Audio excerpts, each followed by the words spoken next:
ئەمڕۆ گەشتێک بۆ سەردەمی زێڕینی ئیسلام دەکەین بۆ ناسینی کەسێتیەکی مەزن.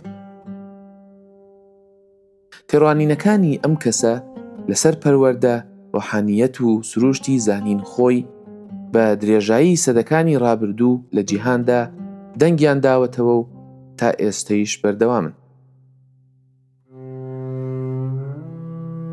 باس لە ئەبوو حامیدی غەزالی دەکەم، پیاوێک بە گەشتەکەی لە گومانەوە بۆ دڵنیایی قوڵ نەخشە ڕێگەیەکی پەروەردەیی بۆ هەموو ئەوانەی تامەزرۆی تێگەیشتنی ڕاستەقینەن پێشکەش دەکات.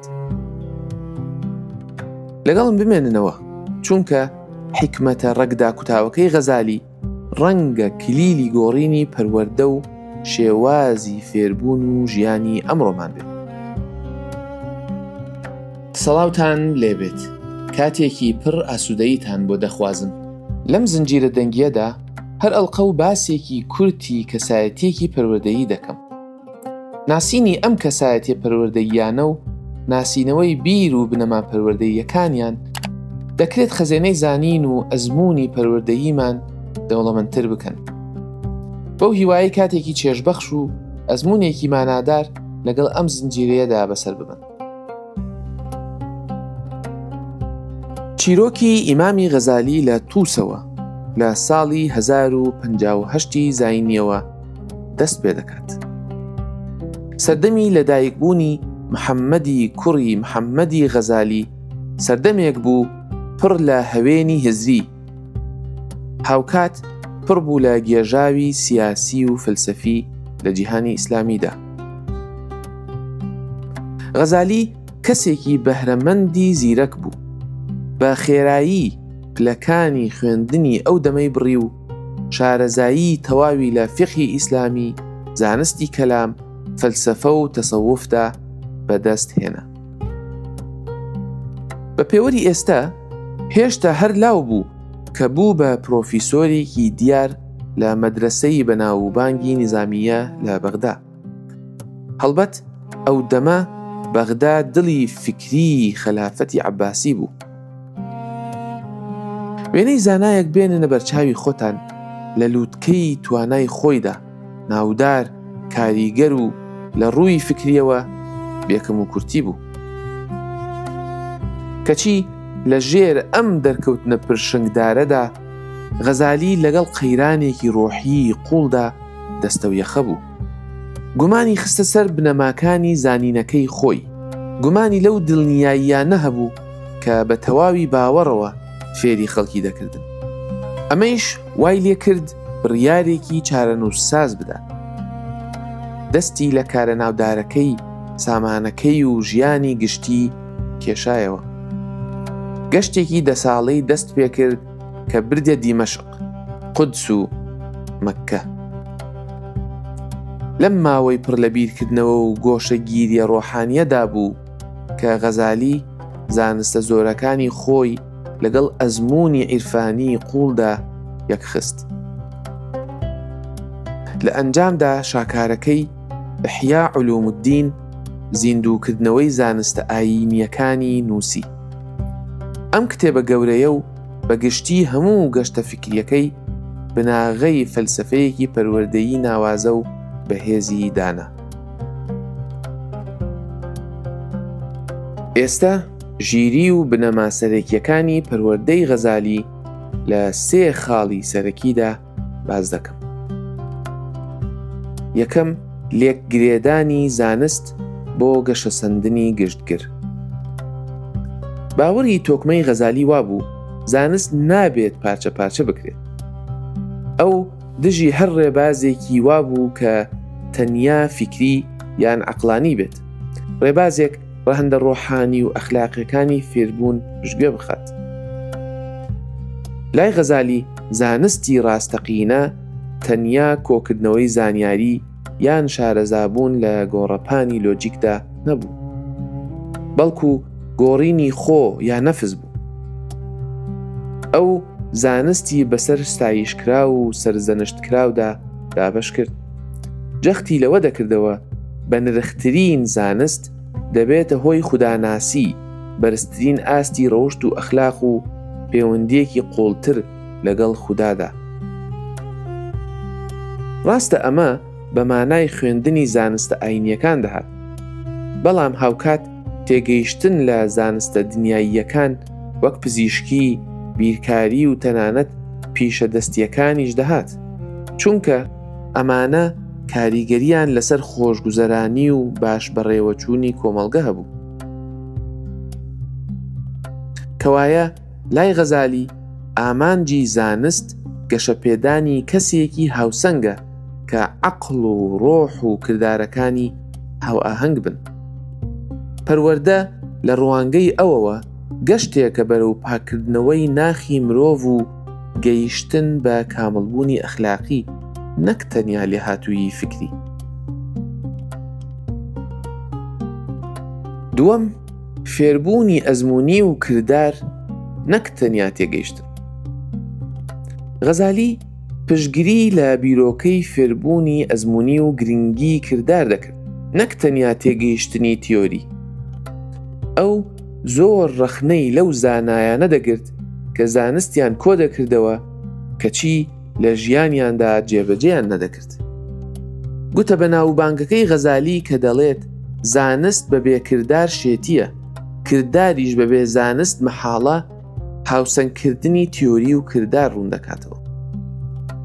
لای غەزالی تێگەیشتنی ڕاستەقینە تەنیا لە خوێندنەوەی کتێب یان گوێگرتن لەوانەکانەوە نایەت، بەڵکو لە لێک گرێدانی زانست لە ڕێگەی کردار و ئەزموونەوە دێت.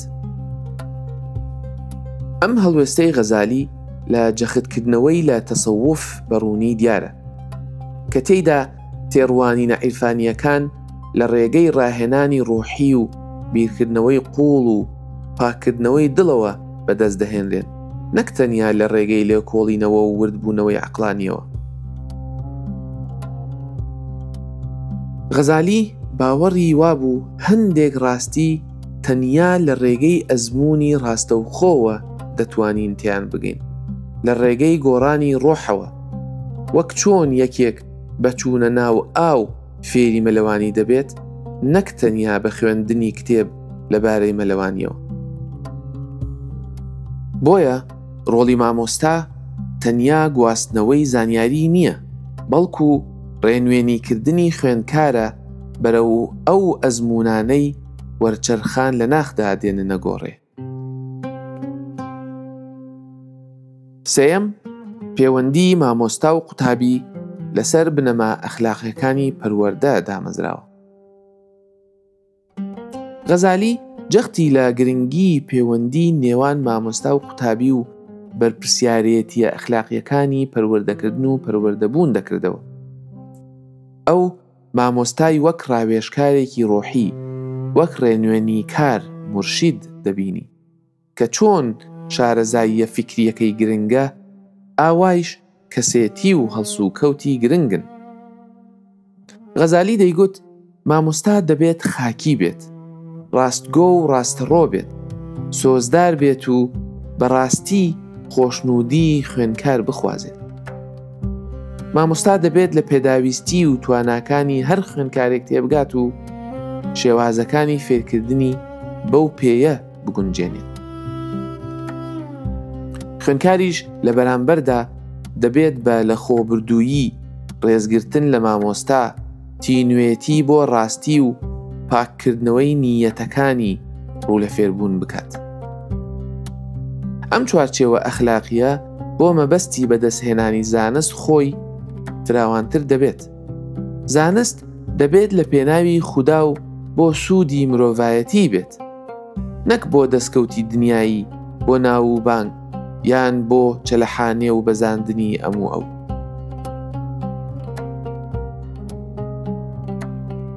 دەی باشە ئەم حیکمەتەی غەزالی ئەمڕۆ بۆ ئێمە چی تێدایە؟ لە جیهانی هاوچەرخدا کە زۆر جار بە زۆربوونی زانیاری و تیشک خستنە سەر ئەنجامە پێوراوەکان ناسراوە، بیر و تێزەکانی غەزالی ڕوانگەیەکی پێچەوانەمان پێشکەش دەکەن. بانگەوازەکەی بۆ لێکگرێدانی زانستەکان تەحەدای ئەو دابەشکاریە وشکەی لەخەکانی زانست دەکات کە زۆر جار تێگەیشتنمان پەرتو بڵاو دەکەن. بەڕاستی دیارە چۆن زانستە سروشتی و تەکنیکیەکان لە زانستە مرۆییەکان جودا دەکەینەوە، یان چۆن فێربوونی پیشەیی لە گەشەپێدانی ئەخلاقیدا دەبڕین.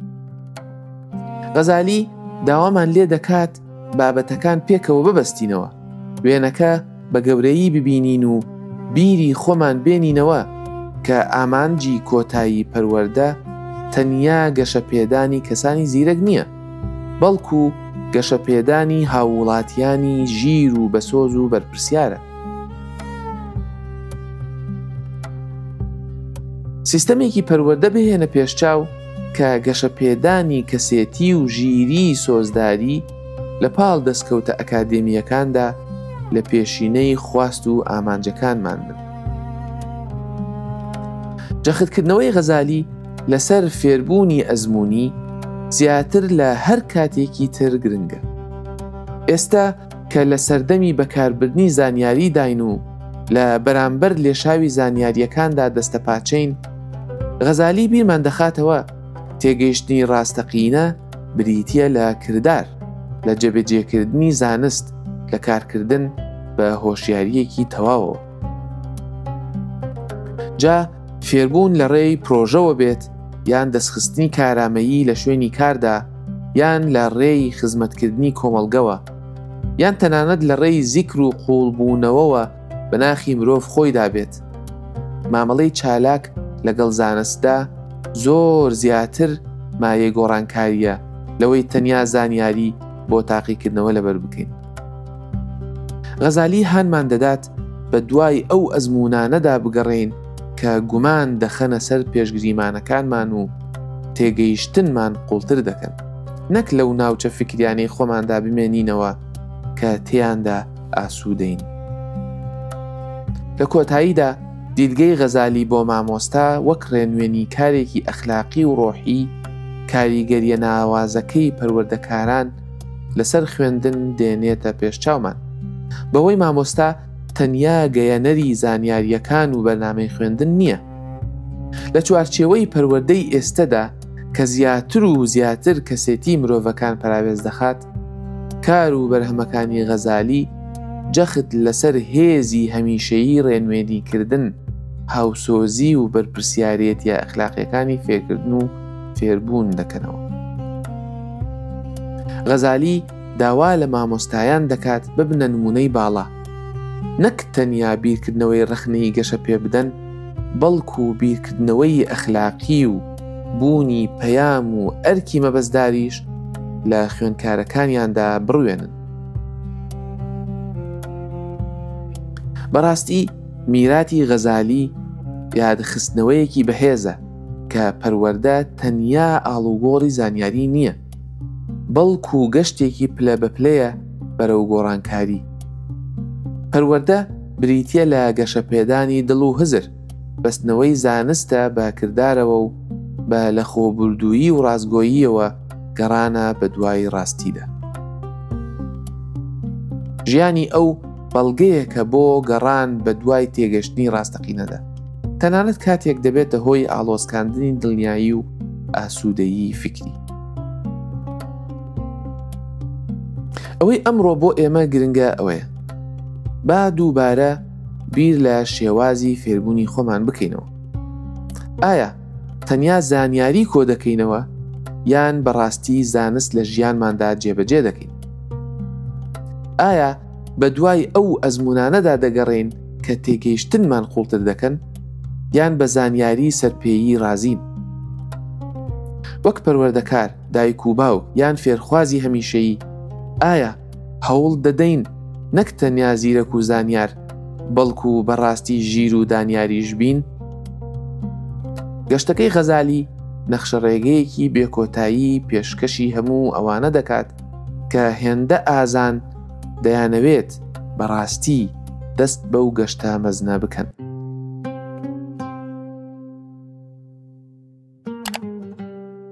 سوپاس بۆ ئەوەی لەگەڵم بوون.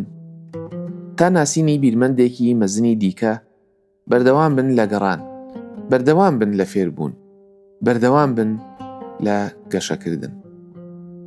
تا ئەڵقەیەکی دیکە بە خودای میهرەبانتان دەسپێرم.